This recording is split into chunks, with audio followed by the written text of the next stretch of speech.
Dito po tayo ngayon sa kwarto namin kung saan po napakatatambad ng tao. Ito po, papakita ko na po sa inyo isa-isa. Ito po si Jetro, medyo tulog na. Si Silio, nagka-text. Yan, kita nyo naman, no? Tapos Chad daw. Tatamad-tamad.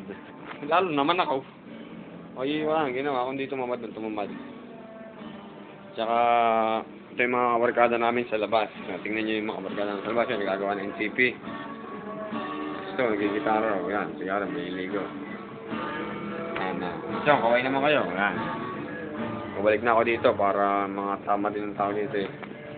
Kami po ay magbabagong buhay na. Kami lang po yung nag-aantay ng tamang panahon na pag tumulog na yung mga yan. Saka masarap po talaga yung spaghetti.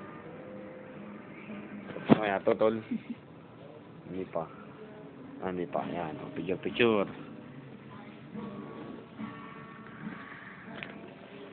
Nais ko nga po palang batiin yung mga fans ng Ginebra. Ano to? Stop na.